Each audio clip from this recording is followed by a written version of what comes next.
中国人看普丁是中国的朋友，也就是俄国是中国的朋友。那晚上跟这个川普通电话是电话而已。那电话我们也看到他们的新闻处理方面，就在边栏旁边，就是直接说习近平跟特朗普通一个电话，没有这个照片，没有任何画面，而且放的位置是相对来讲小很多。这代表中国大陆跟美国，它基本上来讲不是朋友，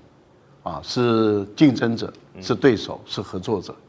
这样的一个态势，我觉得这个讯息释放得很明白。中美俄三国元首的通话谈论的议题，除了值得推敲之外，这个时机点也非常的一个巧妙，因为这个通话时间呢，正是美俄乌三方会谈的前夕，同时也是伊朗局势是要走向和平，还是要走向开战的关键时期。另外就是在中国旁边东北亚这边，日本国会改选之前也有事情在发生，所以可以说在这个时机点展开对话，牵动全球的脉动跟浓厚的战略考量是不容小觑的，所以我们就要继续来深究。习主席跟普丁先是进行了视讯通话，视讯通话是看得到彼此的我们都说见面3分情，然后接着呢再跟川普电话会谈，那就是只用声音来交流了。2场通话2种含义那从这个先后顺序上还有形式上，里面有哪一些讲究，又会对现在当前刚提到这些全球局势可能产生哪一些影响？想跟赖老师请教。我们来看一下大陆在处理这个习近平跟普丁通电话跟处理跟川普通电话的新闻处理方式是完全不一样首先跟普丁的是视讯电话，所以后面是摆出2国的国旗都摆在后面，所以这个通话是很正式的这是第一个。第二个，在新闻的画面里面是双框都摆在那个地方。另外一个部分就是在于他们的官方的媒体是头版头就出来了，这个是代表说普丁中国人看普丁是中国的朋友，也就是俄国是中国的朋友。那晚上跟这个川普通电话是电话而已。那电话我们也看到他们的新闻处理方面，就在边栏旁边，就是直接说习近平跟特朗普通一个电话，没有这个照片，没有任何画面，而且放的位置是相对来讲小很多。这代表中国大陆跟美国，它基本上来讲不是朋友，是竞争者，是对手，是合作者这样的一个态势。我觉得这个讯息释放得很明白。那跟普丁通电话的时候，他们的合作的方向是比较深远的例如说包括太空领域，包括很多的领域里面，他们谈的这个合作计划通常是比较久的。可是他跟川普通电话的时候讲的只是说看看能不能在2026年，就是就这1年，中美的关系能够平稳，就这样子而已，没有什么期待所以我觉得这是一个2个国家的层面不同。那为什么会跟普丁通这个电话？而且普丁也知道晚上习近平会跟川普通电话这代表说中方有告诉普丁说晚上会跟川普会通电话，这代表中俄的关系的互信机制是比较高的，中美的关系没有这么高这是第一个。第二个呢，就是您知道在这个1月31号，川普突然间宣布说印度要向委内瑞拉买石油。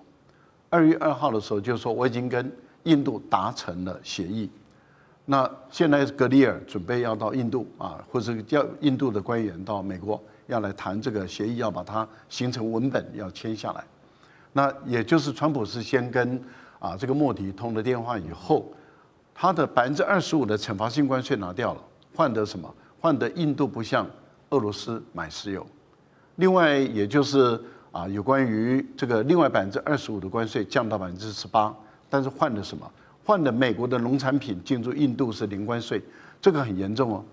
这个对印度，所以你看印度现在焦虑他们现在在野党要求莫迪，你把话说清楚讲明白，你把文本拿出来给我们看，因为如果美国的乳酪、美国的这些农产品进入印度的话，印度的农民会死一片，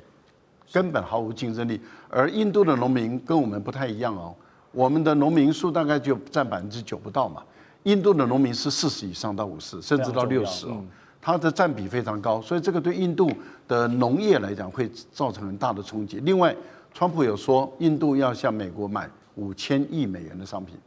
，5000亿美元，美国跟印度的1年的贸易额也不过就是1200多亿美元。是，印度向美国出口的是870亿美元，印度从美国进口的是400多亿美元，那你这个400多亿美元，你要发展到10几倍，2年内要做到，顶多3年，那这个印度这个钱哪里找出来？所以等于是你的很多的石油的采购变成要向美国来采购，这个是一个大事。可是对于俄罗斯来说，一旦少了这个能源，印度的这个缺口怎么办？中国大陆可以补，因为这个对于俄乌战争的持续性，跟俄国的经济跟它的未来的能力这个部分里面，我觉得普丁需要中国大陆帮忙。所以普丁的谈话6点中有2点，第一个谈到说我们去年中俄的贸易额有下降，但是还维持一个2000亿美元的水准。但是他在最后一点的时候，他就提到了说，我们俄罗斯是中国能源的最大供应国，所以他还是希望由中国大陆可不可以帮我填补印度的这一块。那我个人是认为，印度现在一直不说他有没有买石油，可是问题就在于没有买石油，川普怎么可能25%不用了？不可能的事情，这个一定会签协议的没有签协议，这些都还不做算。另外，中东的问题，您提到为什么会跟川普打这个电话？川普的林肯号航母已经进入战备状态了，对，它的识别讯号是关掉的。为什么伊朗的无人机可以找得到？大海茫茫，你要找到一个300多米长的这个航母，不是容易的事啊！你的定位、你的卫星、你的追踪器是怎么来的？所以我个人认为，要不就是俄国供应，要不就是中国大陆供应，不然的话不可能够这么精准的无人机直接飞到你这边来。那这个时候发生的事情是发生在2月2号的中午的时候，它是600公里远，距离伊朗的南部。结果2月3号，伊朗公布美国的林肯号航母退到1000到1200公里。那现在美国的军方没有证实说说美国的航母已经退到1000到1200，他没有证实，但是也没有否认。但是伊朗把他的公布出来。那如果这个讯号是中国大陆，这个情报是中国大陆供应的话，对于美国要处理伊朗的问题，那他就必须要想更多了。所以他没有中国大陆的协助，他如何能够妥善的跟伊朗进行和谈判？是。好，赖老师刚刚提到这个林肯号的位置曝光这件事情，我们待会还会有深度的讨论。还有另外一个观察指标，要先继续看到是川习这2人通完话之后的各自表述。川普总统大家都知道他的个性，所以他把这次的重点放在了中国大陆承诺要增加向美国采购大豆，提高到2000万吨，还承诺会买美国的石油、天然气、飞机引擎等等，反正就是美国我们有大出货、大胜利那一套论述。那中国方面呢，他只要求一个东西，就是特别强调台湾议题，要求美国要在对台军售案上面务必要慎重处理。所以种种的铺路可以看到，4月份川普去访问北京的时候呢，这个访中行程，台湾势必会成为一个焦点，或者是大国之间的谈判筹码嘛？将军怎么解读这一次？其实这次习近平在跟这个川普通电话之前，他跟普京通电话，我觉得这东西就有绩效在里面哈。可见的，习近平先跟这个普京打个招呼，说我今天晚上要跟川普讨论一些事情，然后让普京能够了解，以免说是普京有错误的解读。我觉得这是第一个。第二个来讲的话，当然最近这个国际纷争很多啦，包括到这个俄乌也正要这个和谈的谈判包括到伊朗这个美伊有没有可能开战？当然我们都认为是以这个为主，但是没想到台湾问题这个时候也被提出来讨论这代表说台湾问题在习近平跟川普眼中是非常的一个重要的一个框架议题。那台湾在全世界3强，也就是美中俄3强的博弈之下我们很难说是避身事外，这是必然事情。那我们从这个中美双方所谈的条件里面，我们看到这个川普讲的中国会跟他买天然气，也会跟他买黄豆这些农产品，那是不是代表说是这个我们讲比较那一点，是不是说我中国答应给你买这些东西，那你这个军售的部分是不是就不要再卖给台湾了？这我们合理来推算，是不是有这个意涵在这里面所以我们台湾自己本身要留意的一件事情，这个明年这个川普跟今年可能会见4次的面，包括到这个4月份川普去访中哈，然后 APEC 会议可能两个还会再见一面，G20还会再见一次面，之后是不是习近平应邀到美国去访问啊？可能还会再见4次面，这4次面我们台湾必须要担心的，会不会有我们所说的第4公报啊会出现？对于美国对台的军售部分来讲的话，我觉得这是我们台湾要留意的一件事情。是来自于美国重量级经济学家克鲁曼，他现在提出了一个有关于新世界的一个观点，他认为全世界都会要跟美国离婚。为什么这么说？我们来看到克鲁曼特别指出了呢，主要就是因为川普的原因，导致大家都想要跟美国离婚。那他认为说，美国接下来会从这种富强的国家转向贫穷的一个后果，是他特别要注意到的。尤其现在要离婚的第一个国家，而且最具有指标性跟冲击性的，就是美国最亲密的盟友英国了。英国首相施凯尔这一回转向了跟中国大陆来做合作，他带着50多位的企业高层到中国大陆去做访问，见了习近平主席之后，我们看到他说什么？习近平说呢，他特别提到了中国的传统文化就是要以和而贵，他特别好像也是在讽刺美国。他说，强权政治甚嚣尘上，那么国际秩序正受到严重的冲击，大国应该要带头，否则就会退回过去的丛林世界。施凯尔怎么说？他认为说，英国这种大国是不应该在美中之间做出选择的，忽略中国这件事情，他认为是很不明智的一个决定。所以节目一开始特别请教杨老师怎么看了？英国现在也不甩川普了，自己走自己的路，要跟美国离婚吗？那还是说世界都现在逐渐的转向要跟美国离婚？如克鲁曼所说的，老师怎么看？克鲁曼说，世界主要各国，尤其是新西方，我把它叫新西方，那开始要诉请跟美国离婚。那当然主要指的是经济跟外交层面哈，现在还没有到军事上面的切割。其实我觉得就像是一个跳船潮，船长带的这艘船不只是要去撞冰山呐，他根本拿着刀在砍自己的船员呐。那你身为船员你怎么办？你只有往外跳。那同时你看到另外一艘跟他一样大的这个船接近，而航行的很稳定。这个时候，你当然这种不是说跳这个船到另外一个船，那就是变成选边。施凯尔说，其实他不是在中美之间选边，当然但是你放弃跟美国的联盟了，经济上或者是外交上的联盟。那我们以前讲也就是叫结构现实主义。当一个大国具有绝对主导的时候，其实中等国家都跟他去做联盟，寻求安全的保障，寻求市场的扩大，寻求外交上的结合。可是当另外一个大国崛起而出现这种竞争状态，甚至多极体系出来的时候，那自己本身原来做老大的自己本身脾气开始变得暴躁，然后呢开始在针对其他国家的主权、核心利益做指指点点的时候呢，这些国家就开始要脱离这个联盟。经济外交上联盟目前是这样子，还没有到军事上。那当然，这个时候你就发现到，过去8年平均呢，今年1月份大概有5到6位西方的这个国家元首前往中国大陆访问，平均8年没有来过北京。为什么？因为美国不准。那所以斯凯尔说，过去首相的失职，这不是的，是美国不准。但现在呢，美国要砍过来了，你当然必须要赶快去跟你基于你自己人民的经济利益、国家的外交利益，要去做平衡，要去做就是这个外交的动作，然后呢，要部署更为大的这些地缘经济跟政治。所以不止如此，欧盟现在跟印度也跟越南在讨论经济的协议。所以你现在看到，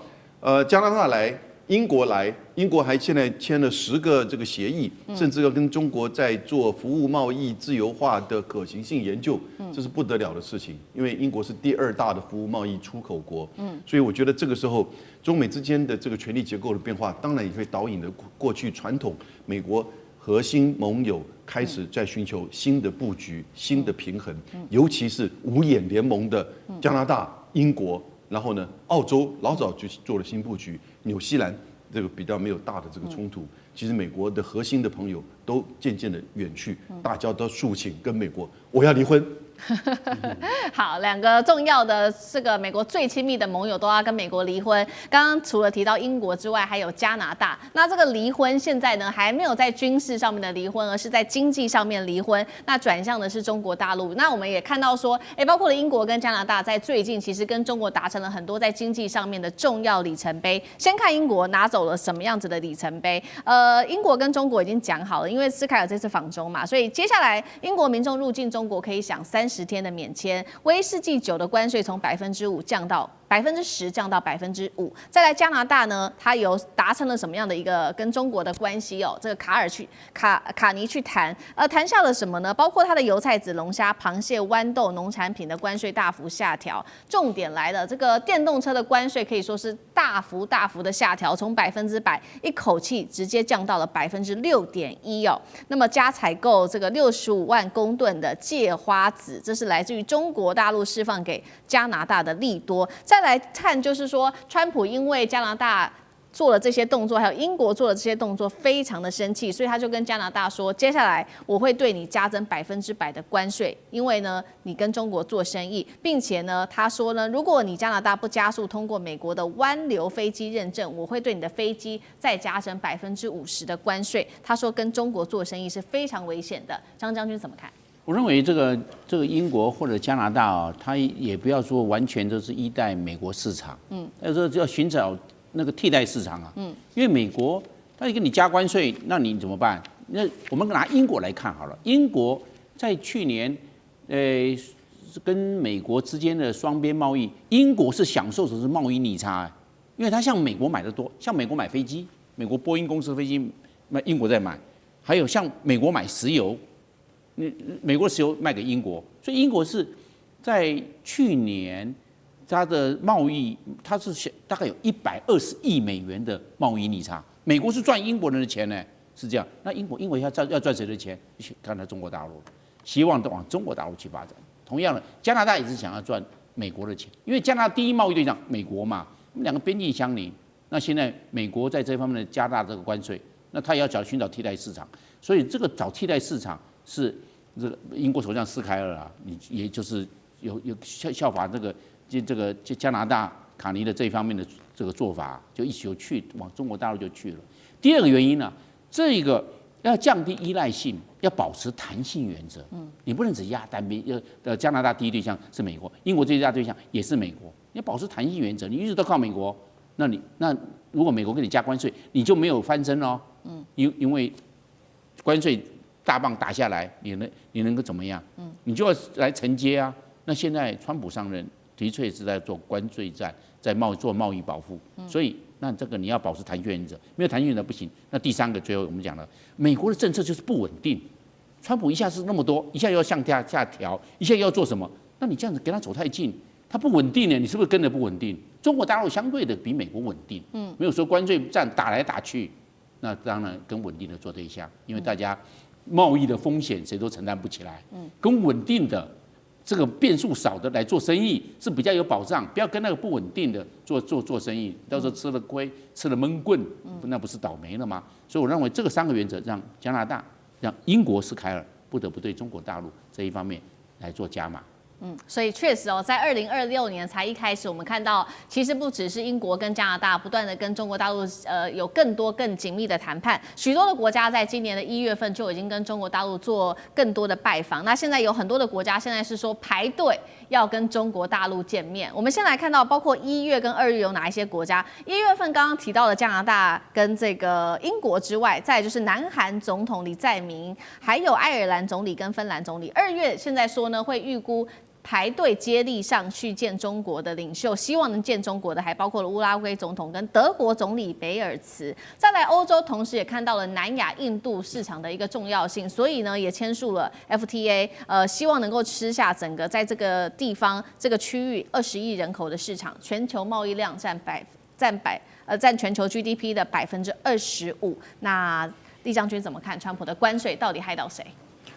你有没有发现，从美国川普从去年开始，他弄对等关税以后，他就不断的借着关税在威吓其他的国家，包括他的盟邦国家哈，譬如说格陵兰哈，这个你们有8个国家那个时候反对嘛，这个美国川普占领格陵兰，那他就扬言要对这个8个国家加征10%的关税，甚至于说是到6月1号，如果说格陵兰他还没到手的话，要加征25%哈。然后他又说对印度也要加征关税，如果你继续再买俄罗斯的石油，我要加征你50%的关税。那现在又对英国说，因为英国跟中国贸易走了近了。跟中国这个不管是开放让中国的电动车可以进来，关税降低哈，那中国也跟他买这个油菜籽油哈，他就要对加拿大加征100%的关税。甚至于我们刚刚前一节所讨论的，你们产油国家如果卖油给古巴来讲的话，他也要对这些国家加征关税。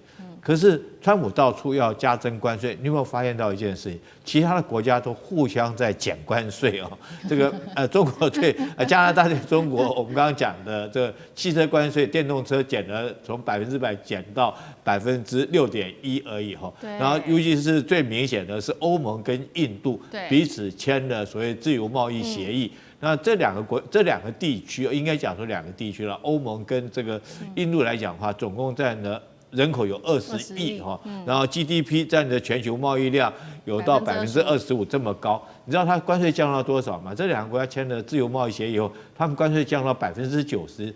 只降到90%以下哈。川普总统蓝指格陵兰的野望哦。川普总统呢日前接受了 CNBC 的专访，他说明呢格陵兰协议的内容，表示这项协议呢将赋予美国一切想要的军事介入权。允许美国呢在岛上部署精穹的飞弹防御系统，而根据这个精穹计划的负责人呢，他叫做麦可盖特莱恩的说法，他说呢，精穹系统就是在现有的主要针对洲际导弹的基础上呢，再扩展，新增一个多层次的防御啊，就是利用这个数千颗的卫星来追踪导弹，然后呢，直接在这个低轨卫星上面呢，轨道上发出拦截器哦，在你这个飞弹起飞之前呢，就将其摧毁。换言之呢，这个飞弹还有在高空中的这个拦截呢，就是重中之重，尤其是在低轨卫星扮演的角色很重要。那么格陵兰的地理位置啊，我们都知道它是一个非常寒冷的一个区域，非常靠近北极的这个地方。那它在这个位置里面可以扮演有何重要性？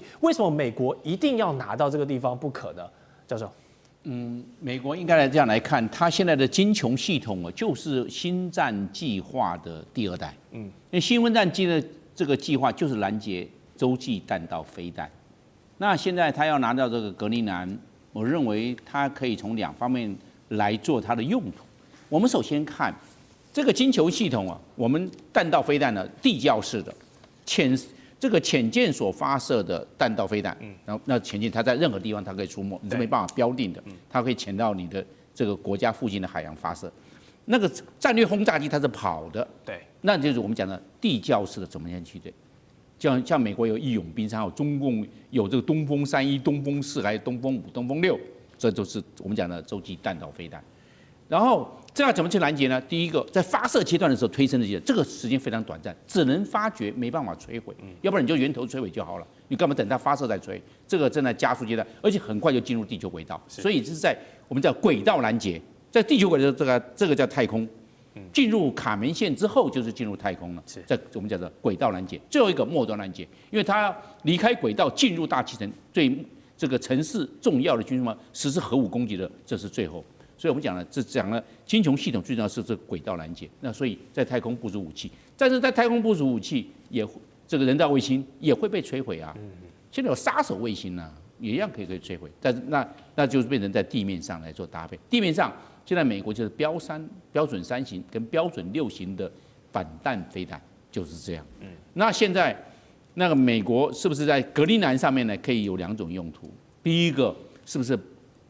部署萨德系统，还有一个长程雷达，来发现来自于俄罗斯或中国大陆通过北极圈向美国发射的。是这种格陵兰就可以，因为格陵兰大部分都在北极圈之内，所以可以善用这一方面。那标3跟标6是大近地轨道的，我们讲的这个弹道飞弹。那末端拦截要交给下个的萨德系统。那萨德系统会不会部署到格陵兰呢？我认为是不会，因为可能不如格陵兰部署到美国本土，那做末端拦截就可以了。那格陵兰做什么呢？除了部署这一个我们讲的长程雷达之外，我认为它最重要的是要部署地窖式的洲际弹道飞弹。哦，就像俄罗斯有一个飞地，就是在以前的东普鲁士，在波兰的北边，是因为二次大战俄罗斯赢了，就把东普鲁士占到了一大部分2.1万平方公里的，叫做加里宁格勒。加里宁格勒现在有最少40个地窖式的洲际弹道飞弹，要不要去攻击？应该很安全。为什么你安全？你攻击旁边就是波兰啊，你这个核辐射一外泄就不得了啊。你传统轰炸，它地窖式那个做得非常深，你炸了只炸表面而已。所以那个美国可不可以在格陵兰部署地窖式的？你要去打他们，那都是我们知道，那时候是一块冰。川普所讲就是一块冰嘛，对，格陵兰80%全被冰层覆盖。你去打那个地窖式吧，那对美国来讲皮毛不伤。那他如果把义勇兵3号放个100颗在那边呢，你要不要去打？你就不要去攻击美国本土了。我不在那个新墨西哥州，没有，我就放在格陵兰。你要不要去攻击？你攻击那个是完全没有人受伤，而且格陵兰那么大，216万平方公里，你怎么样去炸它？你拿什么核武器炸它？它变成核保护能力更具备了。它比格陵兰是加里宁格勒的100个，加里宁格勒才21600平方公里，格陵兰216万6千平方公里，刚好100个。你看看它这个部署下来，哇，这变成核武强国啊！你要使用核摧毁，打它的源头打击、源头摧毁，非常困难了。所以就变成这个川普眼中金琼计划在部署核武一个非常重要的一个地方了。他把整个的对美国的这核威胁移到格陵兰去了，由格陵兰做牺牲品，但是却保护了美国。所以它金琼就有2个，第一个是拦截系统，第二个是这个核报复的地窖式发射的洲际弹道飞弹的系统，可以放在格陵兰。好，那这个美媒的 CNN 也报道指出，为什么川普在他的第2任期这么积极的想要拿下格陵兰呢？就是因为呢，在对于北极圈的军事开发其实美国的进度是要落后俄罗斯很多的，俄罗斯很早就开始了。我们看这张图，北极圈66个基地呢，有将近一半，30个呢，超过一半是位于这个俄罗斯的。那15个位于挪威，8个美国，8个加拿大，格陵兰是有3个的，那冰岛1个。那虽然说我们都知道这个基地的数量不等于它的质量，但是你看格陵兰3个，再加上美国8个，加起来就11个嘛，跟这个俄罗斯30个比起来，你只有人家的1/3而已哦。所以格陵兰这个基地肯定是它的值是大于量的。那刚才教授也跟我们分享了很多这个战略价值。那将军，你觉得如果从军事基地的这个部署来看，格陵兰重要的门道是什么？首先我们看一下哈，这个从这地图很明显看出来，假如说以北极为中心来讲的话，它的右边那个国家哈就是俄罗斯，那俄罗斯的下边才是这个中国大陆，那相对的在它的西边哈是加拿大，加拿大的在西边哈在下面才是美国这个国土哈，所以美国自己本身哈它的这种国土领土就不在北极圈的范围之内，所以也因此如果它跟这个俄罗斯要在北极圈要争夺它的地缘的来讲的话，哈，它当然是弱于俄罗斯的，因为俄罗斯本来就是生活在北极圈里面。其实我们这个除了北极圈里面这66个军事基地，俄罗斯占了30个之外，美国只有8个，美国8个已经算不错了啦。这个它根本就不在北极圈之内，它可以借着它跟加拿大这个北约盟邦的要求哈，在这边设立了8个基地，加起来已经算不错。其实除了说是基地的数量，我觉得俄罗斯还有几个方面是领先美国的。第一个就是破冰船嘛，哈，这个破冰船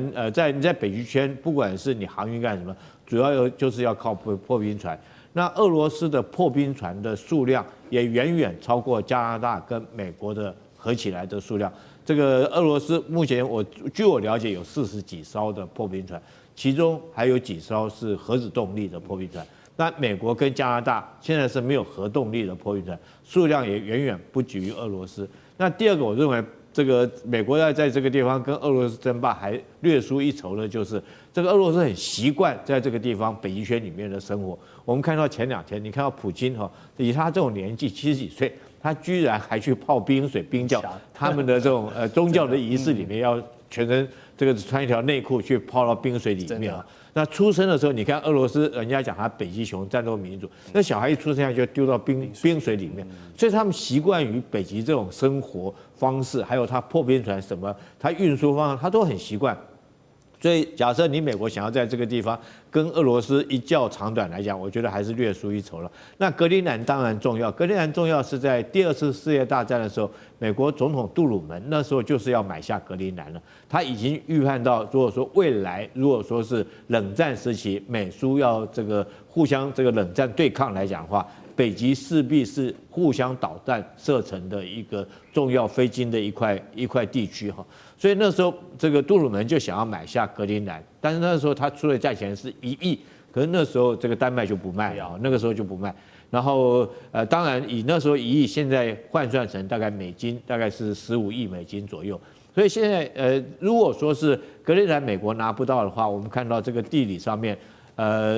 当然所有的导弹现在可以说都是经过北极航线的上空。那另外来讲，由于北极的暖化这个水面上的航运也势必会经过北极海。第3个是潜舰作战，因为北极我们知道是一块的海洋嘛如果这个上面只是一层浮冰在上面，那如果以现在潜舰，它如果找到冰层比较薄弱的地方，它也一样可以穿透这个地方浮出来。电影上面情节我们都看过，好几部电影有演过这种情节。那当然可以在北极上面冒出来，那当然就可以对你这个敌国来实施这个核子战略的导弹的射击所以北极来讲，确实就地缘战略来讲，对美俄双方来讲，未来不管是在经济航运上面或军事上面都有它极大的价值。那当然北极上面能够有陆地的，就格陵兰这块陆地，所以这也就是为什么川普急于很焦虑的想要格陵兰的原因。是。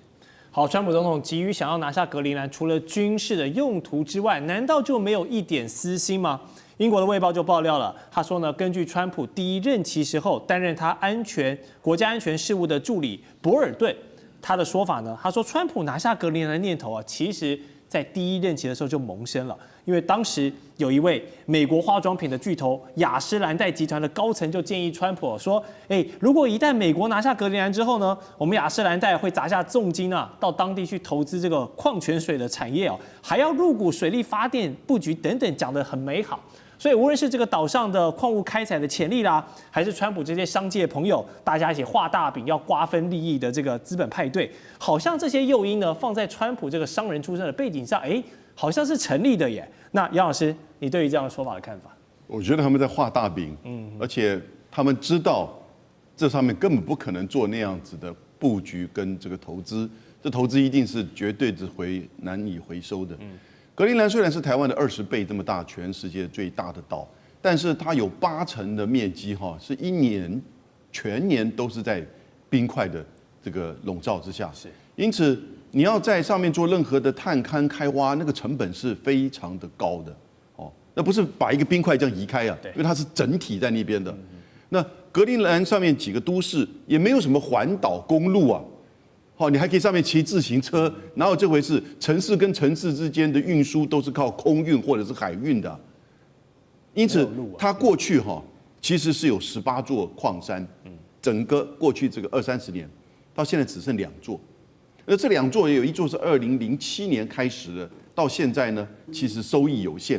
而2019年开始的到现在呢根本停下来，因为旁边就会有人住，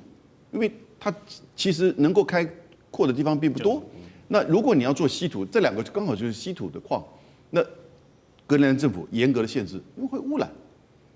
所以这些问题呢，你要做矿的开采不是一件很容易的事情。那曾经很多国家来试过，对，18座，现在只剩2座。再讲格陵兰，它现在人口5.7万里面，大概有2.9万是工作人口。而工作人口里面有1.25万其实是替政府工作，也就替丹麦政府跟格陵兰政府工作的。那如果再加上失业补救金的这些发放的话，其实这个岛屿上的5.7万人，有3/4是靠的政府，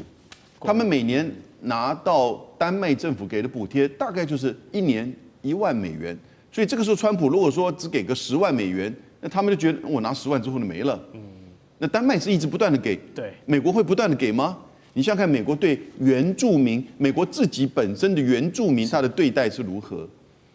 所以他们也会担心说，我一旦同意当了你美国的领土之后，我钱能够拿得永久吗？像跟过去丹麦一样。还是说你会来开矿，那造成我们环境的污染？结果呢，开矿也不理想，因为成本效益，所以后来留下一个烂摊子。所以这也就是现在川普理解，他的朋友们也理解，画的大饼只是要帮川普拿下这个格陵兰，帮他达成这个历史定位。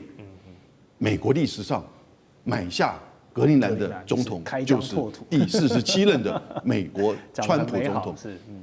其实讲到经济的资源，我觉得都是画大饼，都是画大饼。好，我们继续来看美国总统川普，他又有惊人之举了。近期呢，大家都知道啊，他跟联合国的关系处理的是不太融洽，他竟然向全球有60个国家呢广发邀请函，说，大家一起来玩吧，我要成立一个叫做 Board of Peace 和平委员会的构想，强调呢要以一个全新的机制来处理近年频繁发生的世界冲突啊。那第一个目标就是要解决加沙的矛盾。从目前曝光的内容来看呢，这个和平委员会也可以说充满浓浓的川普色彩。我们来看，包括呢，川普他将担任首任的主席，并且拥有绝对的权力哦，这个就很耐人寻味。好，再来，一般的成员国他的任期上限为3年，之后呢，主席也就是川普本人啊，可以决定你是不是可以续任。你跟我玩得好，我让你继续待；你跟我玩不好，不好意思，你会被赶出去。那成员国呢，如果不想要遇到这样的尴尬状况，你也可以捐赠超过10亿美元的现金哦，大概折合新台币这个316亿啊，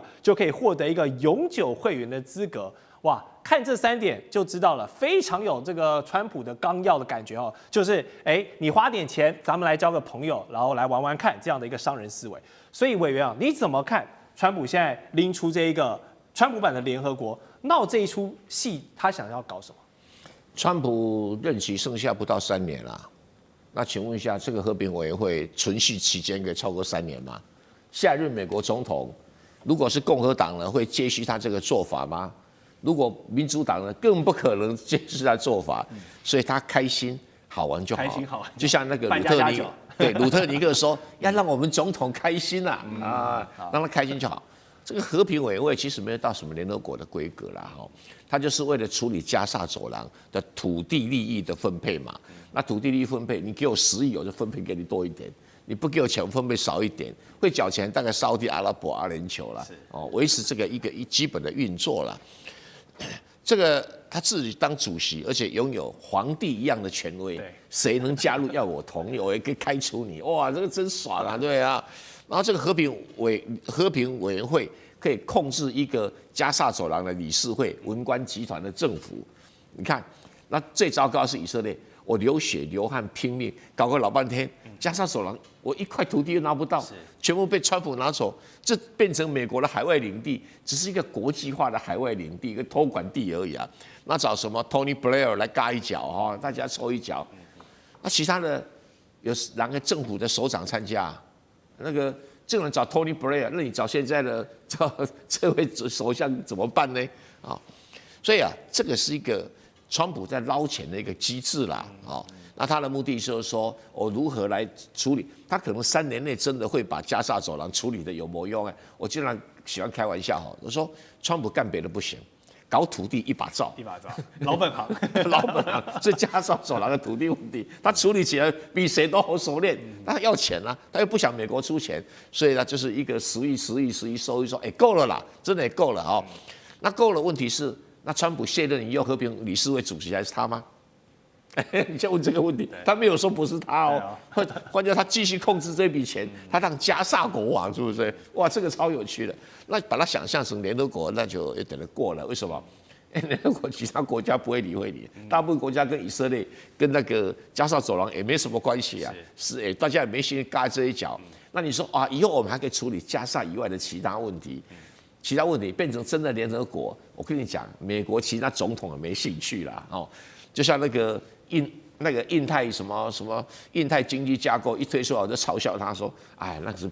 拜登的玩具啦，果然没多久没了。这个川普的玩具啦，没多久就没了。川普这个好热闹大家还花钱交朋友，那我们可以看之后会发展成什么样。但是呢，这一次的这个和平委员会的首波邀请名单包括有谁像加拿大啦、土耳其啦、埃及、阿根廷、印度、匈牙利等等，甚至这个欧盟执委会也都受到了邀请。那最近一直被美国羞辱，说你们是我们第51州的加拿大呢，他的总理卡尼就表示，好，我可以接受加入委员会，但是你要我花这10亿美元去买你的永久席位哦，不好意思哦，没有兴趣。另外，和平委员会成立的目的也引发了某种阴谋论哦，说就是要削弱现在一些联合国可能话语权等等。尤其呢，川普近年又是关税啊，又是插手世界上各式各样的事务，还直接派兵这个抓捕马杜罗，引发了联合国安理会啊，包括了中国大陆，包括了俄罗斯，甚至法国等国的强烈不满。他们现在批评美国已经是一个无法无天的状况了。那么一个有趣的话题就是，既然这个和平委员会你的诉求是和平嘛，我们先处理加萨，之后可能可以处理更多嘛。那站在美国对立面的，像俄罗斯啦、伊朗啦、北韩跟中国大陆要不要加入呢？大家一起来玩嘛，坐下来讨论，是不是都有很多的和平机会呢？杨老师，你会想入会吗？如果他邀请我，对，我当然会入会。你会入会啊？哦，现在的国际政治不要跟川普作对，尤其是他很重视的土地开发，好处哦，有好处。好处就算了，好处就算了，因为好处是他说了算。是，但是呢，如果他邀请你，你不去，你拒绝，那只有坏处。但是你自己能不能跑到门口去敲门说我想加入？那当然有管道。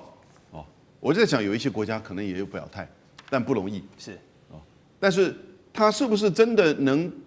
在加沙处理问题之外，变成川普的维持国际安全或者是国际秩序的这种联合国或者是联合国安理会？不要想得太多。基本上，我觉得他就是在处理加沙问题。也许在这个机制里面呢，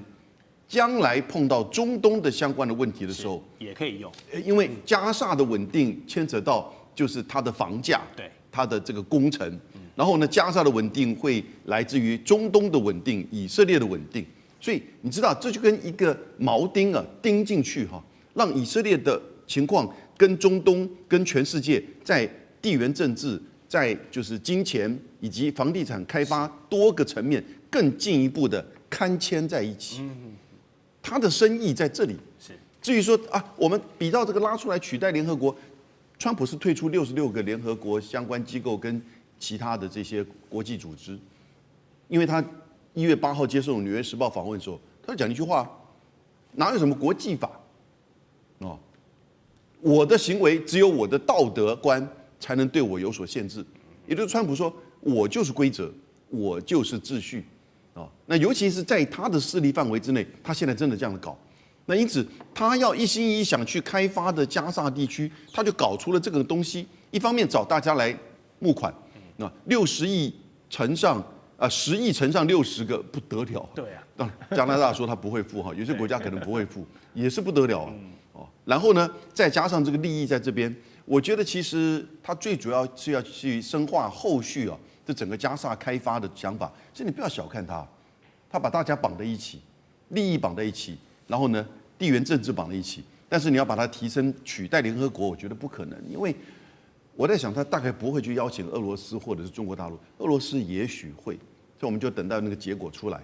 他大概不会去邀请中国大陆，是因为他反而怕中国大陆的力量进入到中东，所以呢，那我觉得北京也不会去敲门。那因此，联合国还是有它的用处。川普美国也没有退出联合国，但你说要取代它不容易的。是，好，刚才有提到加拿大不会要付这个10亿美元加入你这个川普的小群体里面，但是呢，最近加拿大还有另外一个动作，可能会让美国要提出一些警戒了，就是呢，枫叶国它最近一直被美国嘲笑是51州嘛，各种关税、各种话语都是对加拿大人很不客气，所以现在呢，加拿大转而去跟中国大陆破冰交好了。总理卡尼亲自访问到中国，还跟习近平主席会面后呢，达成了不少正面的关税协议，像是加拿大将开放中国的电动车每年4.9万辆的进口，而且税率从原本的100%是大幅降低到6.1%这是打了一个超级大的折扣。作为互惠呢，中方也降低了对加拿大的这个油菜籽的关税，3月1号开始从84%调降为15%，并暂时移除像是油菜籽粉啦、龙虾、螃蟹、豌豆等等农渔业产品的一个针对性关税。过去我们都知道，加拿大跟美国无论是地缘种族啦、文化啦，可以说2个人是最亲近的这个兄弟之邦。那这一次兄弟之邦率先去跟这个美国现在最大的心腹大患中国交好了哈，做出了一个示范跟宣言，告诉全世界各国，你不想被川普霸凌的话，其实你也可以有更多的选择啊，去跟这个敌人的敌人做朋友，就是一个不错的选择嘛。而中国可不可以扮演好接纳这一些新朋友的一个最佳合作伙伴的角色呢？舰长怎么看？我们先看啊，刚刚这个和平委员会，东亚有一个多山的那个小岛，它会不会起心动念去加入这个国际组织？而且川普本人可能他也想捞钱，然后他也想创造这个模糊，甚至他想要牵制中国大陆，他会不会也同意了？这个是值得观察的啊。第二个，我们这样讲啊，其实刚刚杨老师讲的非常对啊，就是川普千万不要得罪，还是在很多方面要继续合作，不然的话，我们现在已经看到有关于北约的部分，你只要敢对格陵兰怎么样，他就给你加税，所以不是每个国家都跟中国大陆跟印度一样可以承受这样的关税，还可以继续谈判。那所以我们讲到说，从卡尼出发，卡尼当初他是怎么来讲中国大陆的？他说近年来啊，这个世界已经改变了。那在这个加拿大必须要在这个新的世界秩序中取得有利的地位。这个讲的也就是原来就是单极，现在变成G2的一个状况，也就是加拿大当初跟美国肝胆相照，结果惹来的就是第51州的肝胆俱裂。可是我们来看啊，相对于美国之外啊，这一个加拿大跟中国的贸易到底是如何？其实我们讲到两个国家的交好与否啊，其实背后的支撑都是贸易。如果说我们来看2015年到现在2024年。这是2024年的一个数据啊。那如果我们来对比的话，其实这2024年中国大陆跟加拿大的关系并不好啊。那但是呢，我们来看到，无论是中国的出口，也就是这一个红色的部分，或者是中国的进口蓝色的部分，其实10年之内都是翻倍成长。在这翻倍成长里面呢，其实包含的项目非常多。我们看到中国大陆其实它出口的项目，也就是我们一般所看到的中国大陆的强项，也就是有关于电子产品啊、纺织品啊，以及这个衣服、鞋类之类，都在这个位置。可是我们看到中国大陆进口的是什么？其实也就是原物料。那这一个部分就是美国现在对于加拿大建立了非常多的一个门槛，建立了非常多限制的部分了。所以我们讲到说啊，这一些国家都已经盘点过那个对于中国或者是对于美国该如何的选择，所以我们讲到说加拿大才会做出这一个跟中国大陆成为这个新型战略伙伴。